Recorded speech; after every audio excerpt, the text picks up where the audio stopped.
Hello, everyone. Today is a very important day. It is the first National Day for Truth and Reconciliation. September 30th was formerly known as Orange Shirt Day. Orange Shirt Day was a grassroots, Indigenous-led day of commemoration to honor the children who survived Indian residential schools and to remember the children who did not survive. The orange shirt is a reminder of a small girl, Phyllis Webstad, whose grandmother bought her an orange shirt to wear on her first day of school. Yet when she arrived at the school, the shirt was taken away from her and she never saw it again. The orange shirt has come to symbolize all that was stripped away from Indigenous peoples, including their culture, language, spirituality, freedom, and self-respect.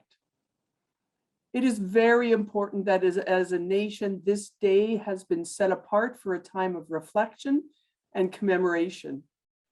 The National Day for Truth and Reconciliation is a direct response to the report from the Truth and Reconciliation Commission and is Call to Action 80, which calls for a federal statutory day of commemoration.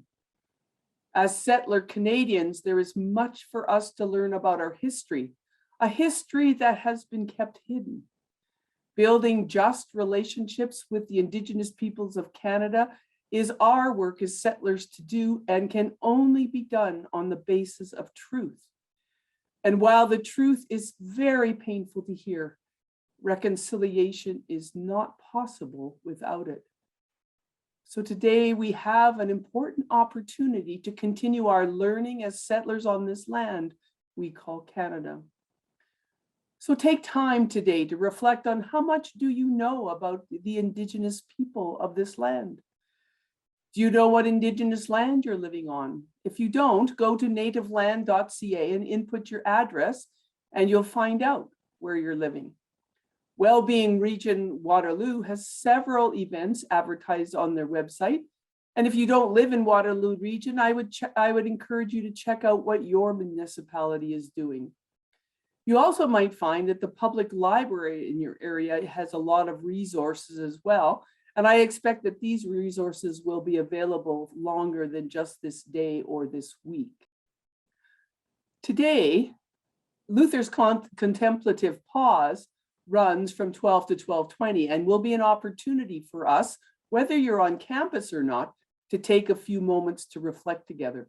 If you want to join, you can find the Zoom link on Luther's website. If you are a student and on campus today, you're invited to come to room 101A, the classroom right beside the food distro from 1:30 to 4 and paint a rock. Yvonne Bomberry, Associate Professional Faculty at Luther, told us of an initiative at the Woodland Cultural Center where people painted rocks and placed them as markers from the Mohawk Residential School to Chiefwood National Historic Site as a reminder of this painful journey for the children. And so you are welcome to take your rock home or place it in Luther's garden.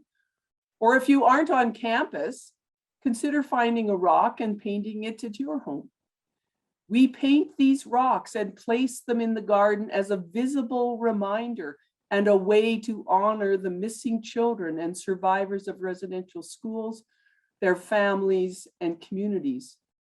It is very good to take today as part of a week for Truth and Reconciliation to reflect on these very important issues.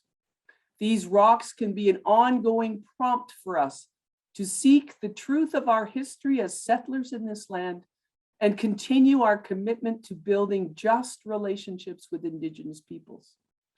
My hope is that we will all take some time today to deepen our understanding in order to inspire us to action throughout the year.